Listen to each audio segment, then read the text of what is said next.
बिस्मिल्लाहिर्रहमानिर्रहीम। देखिए, जो ट्रांसफ्यूजन होती है ना, ट्रांसफ्यूजन चाहे ब्लड की हो, चाहे ब्लड कंपोनेंट्स की हो, ठीक है ना। ये जो है ना एक वो है, ये एक क्या कहते हैं, is one of the most important medical procedures जो कि हम ड्यूरिंग हॉस्पिटल करते हैं, ठीक है। Blood components for example RBC ले लो, प्लेटलेट्स ले लो, प्लाज्मा ले लो और क्रायोप्रेसिपिटेट, ठीक है ना, ले लो, ठीक है। तो इनकी जो ट्रांसफ्यूजन होती है एक कॉमन प्रोसीजर है में से एक है, ठीक है ना। तो देखो, डिसीजन जो होता है, डिसीजन कि ब्लड ट्रांसफ्यूज़ करना है या ब्लड ट्रांसफ्यूज़ नहीं करना है, ये जो डिसीजन है ना, तो ये डिसीजन भी फिर it is one of the complex decisions जो कि डॉक्टर लेते हैं। यानी कि देखो, मैंने क्या कहा, ट्रांसफ्यूजन इट्सेल्फ एक कॉमन प्रोसीजर है, one of the common procedures.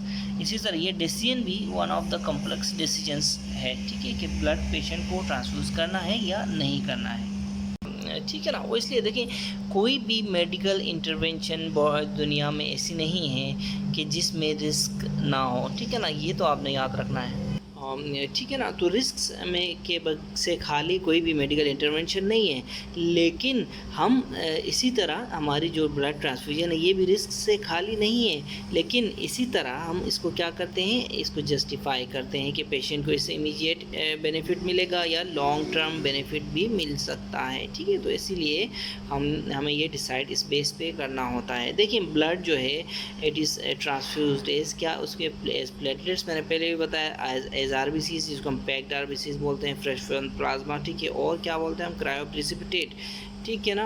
और ये सारी चीज़ें देखो अदर देन होल ब्लड नहीं है, ठीक है ना, अदर देन होल ब्लड, ठीक है ना। तो यानी कि ये चीज़ें भी हम ट्रांसफ्यूज़ कर सकते हैं, ब्लड भी ट्रांसफ्यूज़ कर सकते हैं, लेकिन प्रेफरेबल क्या चीज़ है, प्रेफरेबल ये चीज़ है कि जहाँ पे आपको अगर प्लेटलेट्स चाहिए हो वहाँ प्लेटलेट्स दें, क्रायोप्रेसिपिटेट्स की ज़रूरत हो जहाँ पे, या फॉर एग्जांपल फैक्टर 8 डेफिशिएंसी है, ठीक है, इस तरह की प्रेसिपिटेट्स दें, फ्रेश फ्रोजन प्लाज्मा ज़रूरत हो ये दें, और चाहे जितनी भी कोशिश करनी चाहिए कि पूरे का पूरा ब्लड हम ना ही दें, लेकिन देखें, only situations where whole blood is needed, ठीक है ना, as a whole, blood as a whole की बात कर रहा हूँ। यानी मैंने इधर क्या बात की, इधर मैंने क्या ये बात की कि ब्लड एज अ होल देने की बजाय हमें चाहिए कि उसके प्रोडक्ट्स ज़रूरत के हिसाब से ट्रांसफ्यूज़ करें। इसके फ़ायदे बहुत हैं, ठीक है। फॉर एग्जांपल इम्यून रिएक्शंस नहीं होते, वॉल्यूम ओवरलोड से हम बच सकते हैं, ये मैं आपको आहिस्ता आहिस्ता बताऊँगा, ठीक है। तो ठीक है, only situations where whole blood is needed is कौन से ट्रॉमा के पेशेंट्स में और सर्जरी के पेशेंट्स में, क्योंकि इसमें सारे प्रोडक्ट्स लूज़ हो रहे होते हैं, ठीक है। तो इस पैराग्राफ में भी यही बात की गई है कि जो various products should be transfused as per requirement. For example RBCs देंगे आप, अनीमिया है तो प्लेटलेट्स देंगे, थ्रोम्बोसाइटोपिनिया है तो फ्रेश फ्रोजन प्लेटलेट्स देंगे, अगर क्लोटिंग फैक्टर डेफिशिएंसी है तो, ठीक है। तो ये याद रखें। अच्छा देखो, ये पॉलिसी, इसके दो फ़ायदे हैं। देखो, अननेसेसरी ट्रांसफ्यूजन जो होती है ना, प्रोडक्ट्स से बच सकता है बंदा, और ये ब्लड ट्रांसफ्यूजन के साइड इफ़ेक्ट से भी बच सकेंगे। तो ये मैंने पहले भी आपको बताए थे। देखो, ब्लड जो है ठीक है ना, ब्लड जो है वो हम किस से लेते हैं, हेल्दी एडल्ट वॉलंटियर्स से लेते हैं, ठीक है ना, जिनका नॉर्मल हीमोग्लोबिन के साथ जो उनके हो, और इनकी फिर हम स्क्रीनिंग भी करते हैं बिफोर डोनेशन स्क्रीनिंग में हम HCV देखते हैं, HBV देखते हैं, HIV देखते हैं, मलेरियल पैरासाइट देखते हैं, सिफिलिस देखते हैं। स्पेशल क्राइटेरिया में फिर हम कोई ऐसा जो है चीज़ें देखते हैं, फॉर एग्जांपल CMV इन्फेक्शन, ये वो भी है तो हो देख सकते हैं, लेकिन ये बुक में नहीं लिखा हुआ, इसको छोड़ो, ठीक है। लेकिन स्पेशल सर्कमस्टांसेस में हम ब्लड बोर्न डिजीज़ को भी स्क्रीन करते हैं, ठीक है ना, ब्लड बोर्न डिजीज़ को भी हम स्क्रीन करते हैं, ठीक है। देखो, जो स्टैंडर्ड 450 ml ऑफ डोनेशन होती है ना, तो वो क्या होती है, वो आयरन जो होता है उसमें 200 mg आयरन लॉस होता है। अंदाज़ा करें आप, 450 ml में 200 mg आयरन लॉस होता है, लेकिन ये बंदा आसानी से टॉलरेट कर सकता है, ठीक है ना। तो अब देखो, कलेक्शन जो है, जब हम ये ब्लड लेते हैं तो हम कलेक्ट किस में करते हैं, हम कलेक्ट करते हैं एक ऐसे बैग में कलेक्ट करते हैं जिसमें हम एंटीकोगुलेंट यानी सिट्रेट शामिल कर लेते हैं ऑलरेडी, और न्यूट्रिएंट्स, फॉस्फेट, डेक्सट्रोज और एडेनिन पैड, जिसको मैं बोलता हूँ पैड, पाथ जिसको बोलते हैं, फॉस्फेट एडेनिन एंड डेक्सट्रोज, ठीक है। सो पैथ एंड सिट्रेट, या फिर इसको हम CPDA बोलते हैं, ठीक है, सिट्रेट फॉस्फेट डेक्सट्रोज एडेनिन, ठीक है, या फिर उनको सी पैथ। हम पाथ को देख नहीं सकते लेकिन हम सी पैथ करते हैं ब्लड ट्रांसफ्यूजन के दौरान, ठीक है। ये अपने निमोनिक में याद रखना, पैथ। अच्छा, इसी तरह होल जो ब्लड है उसकी कलेक्शन के लिए हमारे पास क्या टेम्परेचर होता है, स्टोरेज टेम्परेचर 4+-2 रहता है, ठीक है ना, याद रखें। ये 4+-2 में हम ये करते हैं, या तो 4 से -2 को 2 करो तो 2 डिग्री, या फिर 4+2 6 डिग्री तक ये रेंज है, ठीक है ना। ठीक है ना। देखो ब्लड कंपोनेंट्स प्रिपरेशन कैसे होती है और इनकी इंडिकेशन और कैसे क्या है, ठीक है ना। देखो ब्लड कंपोनेंट जो है कौन कौन से, RBCs हो गए, प्लेटलेट्स हो गए और फ्रेश फ्रोजन प्लाज्मा हो गए, ये दे हम सेपरेट कर सकते हैं, ठीक है। हम सेपरेट कर सकते हैं इनको, ठीक है ना। और हम जब सेपरेट करते हैं, ठीक है, तो ठीक है ना, तो हम कैसे सेपरेट करते हैं, देखो ये सेपरेट कैसे कर सकते हैं, या तो देखो डोनेटेड ब्लड से हम सेपरेट कर सकते हैं, या फिर डोनर से, डोनर जो पेशेंट डोनर जो हेल्दी इंडिविजुअल है उससे हम ले सकते हैं एज सेपरेट प्रोडक्ट, ठीक है।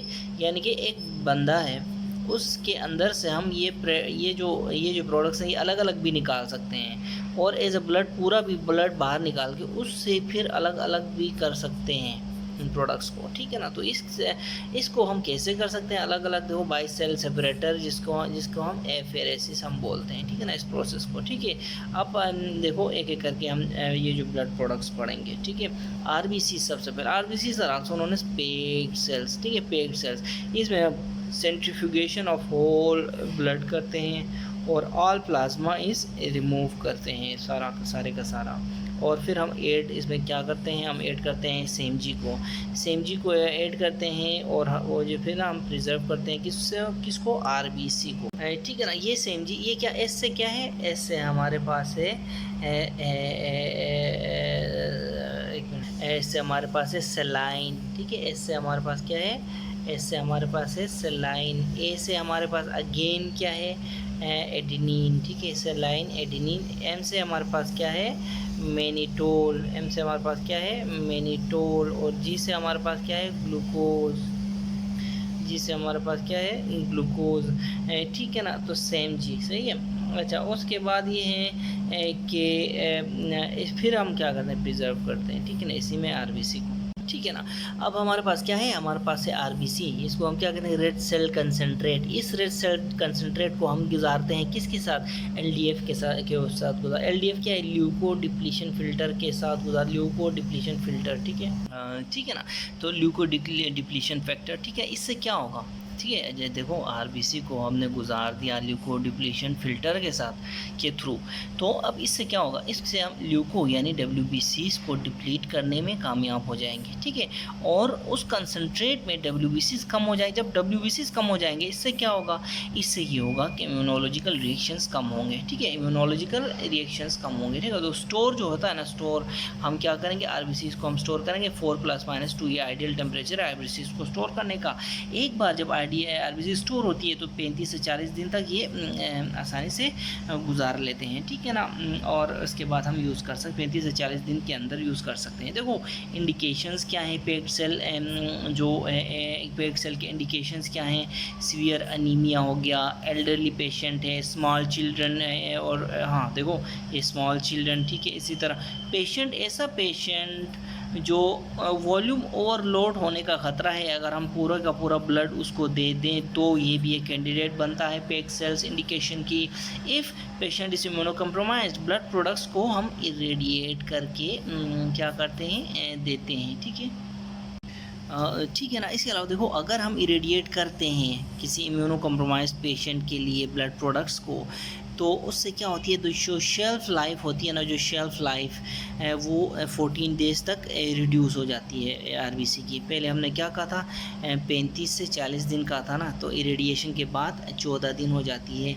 पहले कितनी थी, वही वाली बात है, 35 से 40 थी, ठीक है। अब देखो प्लेटलेट्स की बात करते हैं। प्लेटलेट्स का जो कंसनट्रेट है ये भी हम निकाल सकते हैं, कैसे, एफेरेसिस के ज़रिए, ठीक है ना।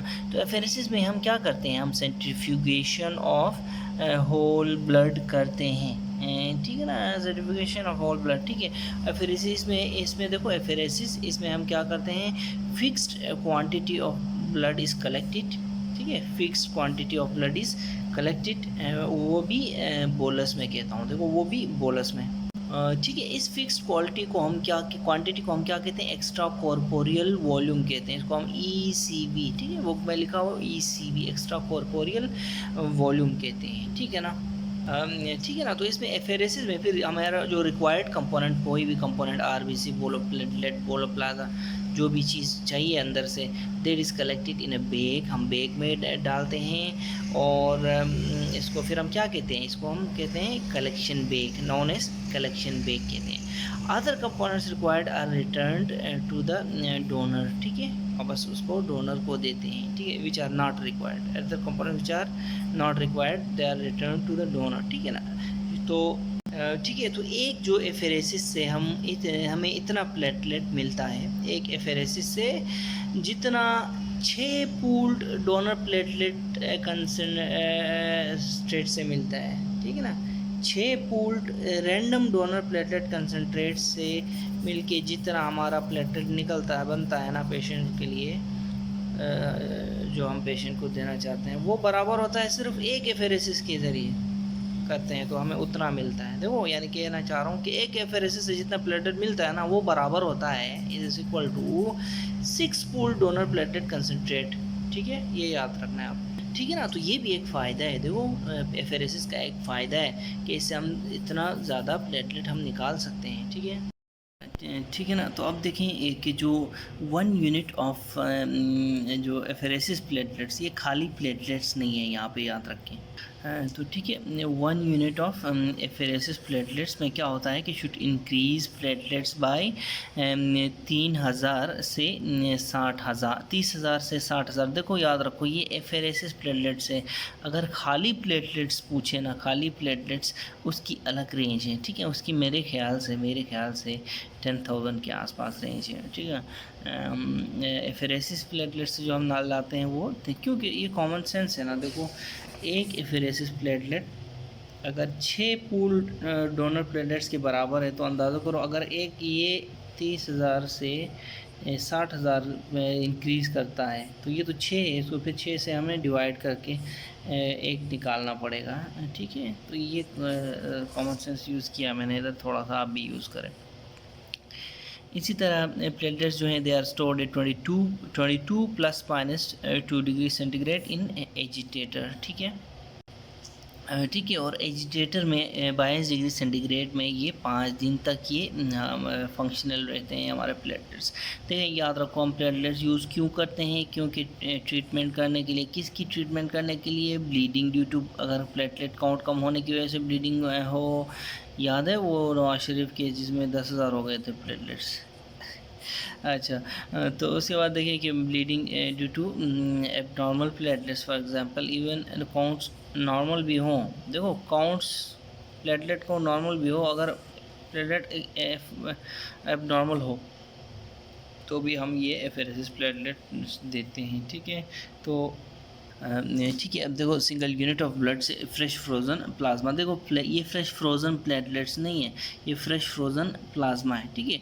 तो सिंगल यूनिट ऑफ ब्लड जो होता है उससे हम 450 ml जितना भी होता है वो, ठीक है, उससे हम 250 ml of fresh frozen plasma निकाल सकते हैं। अच्छा, ठीक है ना, इसको भी हम एफेरेसिस के ज़रिए ही निकालते हैं। और फ्रेश फ्रोज़न प्लाज्मा जो होता है ना, वो रिच होता है क्लोटिंग फैक्टर्स में, और ये स्टोर करते हैं हम -40 टू 50 डिग्री सेंटीग्रेड में विद फिर इस टेम्परेचर पे इसकी शेल्फ़ लाइफ को कितनी होती है, 2 years। देखो बुक में -40 टू 50 लिखा है, अब -40 टू -50 है या -40 टू +50 है, ये तो -40 टू -50 ही होगा, ठीक है।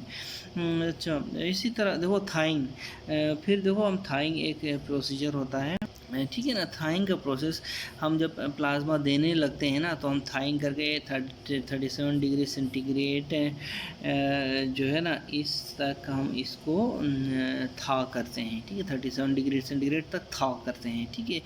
एक बार थाइंग हो जाए ना, ना, तो विद इन 4 घंटे के अंदर अपने फ्रेश फ्रोज़न प्लाज्मा यूज़ करना है। ठीक है, ठीक है। अब मैंने क्या कहा कि जो FFPs के अंदर फ्रेश फ्रोज़न प्लाज्मा के अंदर क्लोटिंग फैक्टर्स होते हैं, तो क्लोटिंग फैक्टर्स होते हैं तो ये किस काम के लिए यूज़ आ सकता है। देखो, सिंगल और मल्टीपल क्लोटिंग फैक्टर की डेफिशिएंसी में हम इसको यूज़ करते हैं।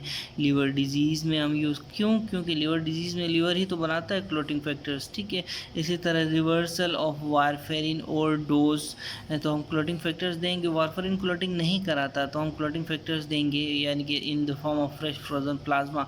तो क्या होगा,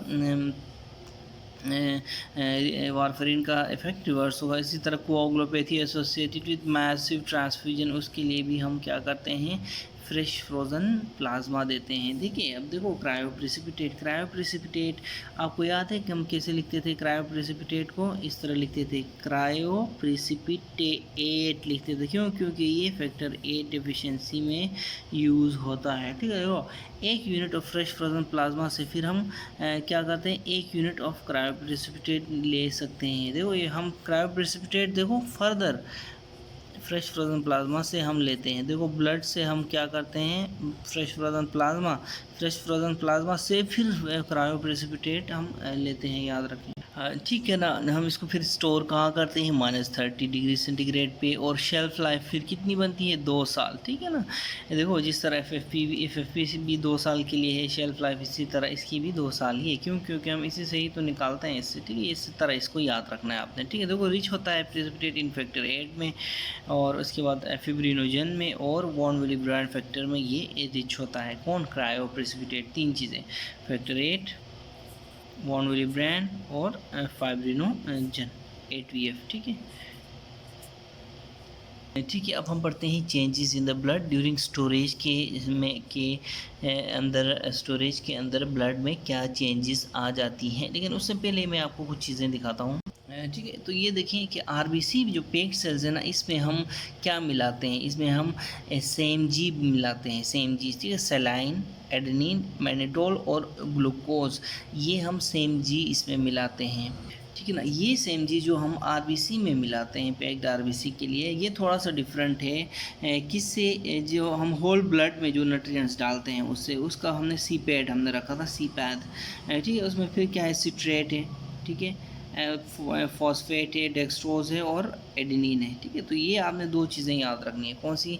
CPAD और SAMG। ठीक है, SAMG ने पैद मारी SAMG ने पाद मारी। ठीक है, हाँ, तो ठीक है ना। अब changes in blood during storage. ठीक है, देखो, RBC जो है ना, स्टोरेज चेंजेस जो होते हैं ना, आते हैं ड्यूरिंग स्टोरेज चेंजेस आते हैं, लेकिन शेल्फ लाइफ 35 to 42 डेज इनकी रहती है। ठीक है, मेजर चेंजेस जो होते हैं वो कौन से आते हैं, ठीक है ना, जो उनमें डिक्रीज़ होता है ATP और डिक्रीज़ होता है 2-3 BPG लेवल्स। लेकिन ये जो चेंजेस हैं ये ईज़िली हम रिस्टोर कर सकते हैं ब्लड ट्रांसफ्यूजन के बाद, वैसे भी रिस्टोर हो जाते हैं ऑटोमेटिकली। ठीक है ना। इसी तरह इलेक्ट्रोलाइट चेंजेस में देखो, इलेक्ट्रोलाइट चेंजेस में potassium, calcium, lactic acid are one of the electrolyte changes here. ठीक है, लेकिन इनके भी सिग्निफिकेंट नहीं होते क्लिनिकली, बट ब्लड ट्रांसफ्यूजन के बाद ये भी रिवर्स हो जाते हैं। इसी तरह क्लोटिंग फैक्टर्स देखो, हमने 3 उसमें पढ़ रहे हैं। एक मेजर चेंजेस, ठीक है, जिसमें ATP और 2-3 BPG लो होता है। दूसरा इलेक्ट्रोलाइट चेंजेस, और 3 किस्म के चेंजेस हम यहाँ पे पढ़ रहे हैं। ठीक है, तीसरा है क्लोटिंग फैक्टर्स, फैक्टर 5 और 8 में ये क्या होता है, सिग्निफिकेंट रिडक्शन आ जाता है। ठीक है ना, किसमें, फैक्टर 5 एंड 8 में। ठीक है ना। और जो फिर हमारे पास जो प्लेटलेट्स जो है वो फिर नॉन फंक्शनल हो जाते हैं with in 48 hours of blood stored at 40 degree centigrade. चौथा क्या है हमारे पास, प्लेटलेट्स बिकम नॉन फंक्शनल। ठीक है, with in 48 hours of blood stored at 4 degree centigrade. ठीक है, तो ये मेजर चेंजेस हैं ब्लड के। ठीक है ना। तो प्लेटलेट देखो, they become non functional with in 48 hours of blood stored at 4 degree. ठीक है, अब देखो, एक पॉलिसी होती है कि यार फ्रेश ब्लड दो। ये जो फ्रेश ब्लड दो वाली पॉलिसी है ना, इट इज़ नॉट जस्टिफाइएबल, क्यों क्यों इट इज़ नॉट जस्टिफाइबल? क्योंकि most of the changes that occur during storage are reversed after blood transfusion. तो इसीलिए फ्रेश ब्लड की कोई ख़ास ज़रूरत महसूस नहीं करती, ठीक है ना, जो न्यू जनरेशन के जो डॉक्टर्स हैं, ठीक है।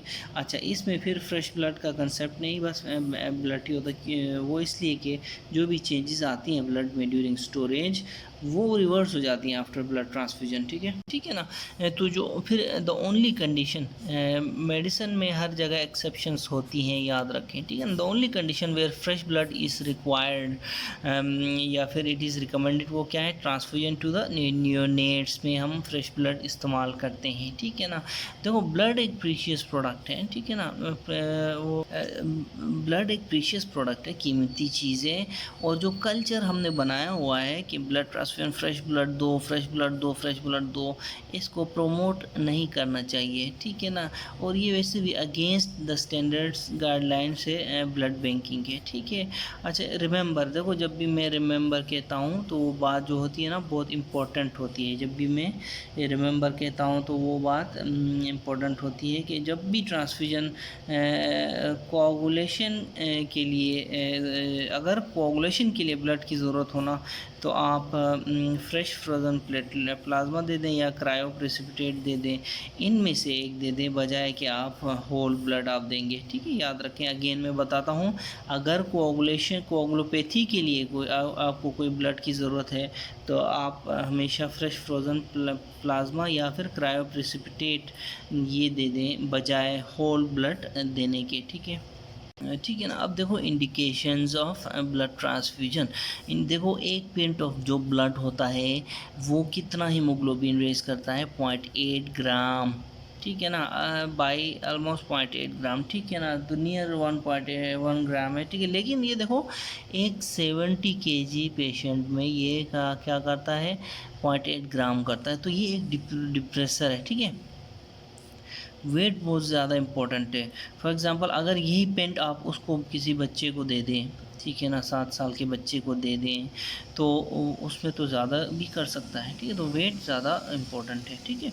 तो देखो 7 ml पर kg का जो ब्लड है, 7 ml पर kg के हिसाब से अगर ब्लड ट्रांसफ्यूजन करें तो ये आपको 1 ग्राम पर DL इंक्रीज़ करेगा, ठीक है ना। और देखो ब्लड जो है किन किन चीज़ों में ट्रांसफ्यूज़ करना चाहिए, इंडिकेशंस क्या हैं। इंडिकेशंस देखो हेमोरेजिक शॉक में, ठीक है, इट रिगार्डलेस ऑफ हीमोग्लोबिन, ठीक है ना, VDBT हेमोरेजिक शॉक में बंदे को ब्लीडिंग हो रही है तो, ठीक है ना, regardless of haemoglobin we do blood transfusion. इसी तरह एक्टिव ब्लीडिंग कहीं हो रही हो, non life threatening active bleeding, ठीक है, तो वो भी और फिर हीमोग्लोबिन उसमें 8 से लेस हो, एक्टिव ब्लीडिंग के साथ 8 से लेस हो तो हम तब भी BT करते हैं, ठीक है। इसी तरह पेरी ऑपरेटिव एनीमिया जो हमारे सर्जिकल वार्ड में पेशेंट्स को होता है उसमें भी हम BT कर सकते हैं to ensure adequate oxygen delivery during the process of surgery. इसी तरह जो सिम्टमेटिक क्रोनिक एनीमिया के पेशेंट्स होते हैं, सिम्टमेटिक क्रोनिक एनीमिया के पेशेंट्स, उनमें भी हम BT करते हैं रिगार्डलेस, उनको बेशक हेमरेज उनको ना भी हो रही हो और सर्जरी उनकी ना भी हो रही हो, अगर वो सिम्टमेटिक क्रोनिक एनीमिया के पेशेंट्स हैं तो हम उनको ब्लड ट्रांसफ्यूजन करते हैं। देखो haemoglobin trigger for blood transfusion, कितना हीमोग्लोबिन चाहिए कि ब्लड ट्रांसफ्यूजन की ज़रूरत पड़ सकती है, यानी कि कितना हीमोग्लोबिन हो तो हम ब्लड ट्रांसफ्यूजन करते हैं, ठीक है। तो गाइडलाइंस जो होती हैं ना, ये ब्लड ट्रांसफ्यूजन गाइडलाइंस वो से कि ट्रांसफ्यूजन जो है ज़रूरी नहीं है अगर तो हीमोग्लोबिन ग्रेटर देन 10 हो, ठीक है। मतलब क्या कह रहा हूँ मैं, डिफरेंट गाइडलाइंस से ट्रांसफ्यूजन BT ज़रूरत नहीं है अगर हीमोग्लोबिन ग्रेटर देन 10 हो, BT ब्लड ट्रांसफ्यूजन है। उसके बाद देखो but lower threshold varies from 6 grams to 8 grams, upper threshold 10, lower threshold varies from 6 grams to 8 grams, ठीक है ना। तो देखो ये AABB अमेरिकन एसोसिएशन ऑफ जो ब्लड बैंक है वो क्या रिकमेंडेशंस दिए हैं, वो ये दिए हैं कि वो देखो, मैं आपको अभी हम डिस्कस करेंगे ये गाइडलाइंस, लेकिन ये रिकमेंडेशंस जो उन्होंने दिए हैं, किसने, American Association of blood banking ने, ये स्टेबल पेशेंट्स के लिए हैं और उनको ऐसे पेशेंट्स के लिए जिनकी एक्टिव ब्लीडिंग नहीं हो रही, स्टेबल हीमोडायनेमिकली स्टेबल पेशेंट्स और जिनकी एक्टिव ब्लीडिंग नहीं हो रही, उनके लिए गाइडलाइंस दिए हैं AABB ने। ठीक है, ठीक है, वो गाइडलाइंस ये हैं कि सबसे पहला गाइडलाइन, हीमोग्लोबिन अगर लेस देन 6 ग्राम्स पर DL हो, रिगार्डलेस ऑफ जो है ना एनी कोई वो रिगार्डलेस ऑफ, चलो रिगार्डलेस ऑफ छोड़ो, तो हीमोग्लोबिन लेस देन 6 ग्राम्स पर DL है तो हम BT करेंगे, करेंगे एक्सेप्ट इन एक्सेप्शनल सर्कमस्टांसिस। इधर भी एक एक्सेप्शन मौजूद है, ठीक है, वो सब्सटेंसेस यहाँ पे ज़रूरत नहीं है, बियॉन्ड द स्कोप है। ठीक है, इसी तरह अगर हीमोग्लोबिन 6 और 7 के बीच में हो, ठीक है, हीमोग्लोबिन 6 और 7 के बीच में हो तो भी ट्रांसफ्यूजन हम करेंगे। ठीक है, लेस देन 6 हो हम करेंगे, 6 और 7 के बीच में हो तो भी हम करेंगे। अच्छा, हीमोग्लोबिन फिर 7 से 8 के बीच में हो तो हम फिर करेंगे, हम फिर BT कर सकते हैं पेशेंट का, तो specially post of surgical patients जो हैं, ठीक है ना, पोस्ट ऑफ सर्जिकल पेशेंट्स में तो हम करेंगे ही करेंगे हीमोग्लोबिन अगर 7 to 8 ग्राम्स पर DL में है। ठीक है ना, इसमें हम ऐसे पेशेंट्स को भी इंक्लूड करेंगे जिनकी स्टेबल कार्डियोवास्कुलर डिजीज़ है और क्लिनिकल स्टेटस हम देखेंगे उनका पहले, फिर हम ट्रांसफ्यूज़ करेंगे इफ़ हीमोग्लोबिन इज़ 7 to 8। ठीक है, और फिर इफ़ हीमोग्लोबिन इज़ 8 to 10, हम देखो जो BT is not indicated but there is a big but here. ठीक है ना, BT is not indicated for 8 to 10 but it should be considered if patient has symptomatic anemia। Anaemia के क्या symptoms है, थकावट, डिजीनेस, डिस्निया। ठीक है, इसी तरह ऑनगोइंग ब्लीडिंग है और ACS with ischaemia. ACS is acute coronary syndrome with ischaemia है। तो ठीक है ना, तो ये अगर चीज़ें हैं, कौन कौन से, सिम्टोमेटिक अनीमिया, ऑनगोइंग ब्लीडिंग और ACS विद इस्कीमिया। ठीक है, ये 3 चीज़ें हैं तो हम ब्लड ट्रांसफ्यूज़ करेंगे। लेकिन नॉर्मल एक पेशेंट है जिसकी 8 से 10 है तो हम उसमें इंडिकेट BT हम नहीं करते। ठीक है, अच्छा, उसके बाद आ जाओ, अगर greater than 10 grams, again it is not indicated accept in exceptional circumstances. ठीक है ना, इट इज़ नॉट इंडिकेटेड। ठीक है ना, तो ये सारे जो है ना वो है, क्या है, AABB की ब्लड ट्रांसफ्यूजन गाइडलाइंस।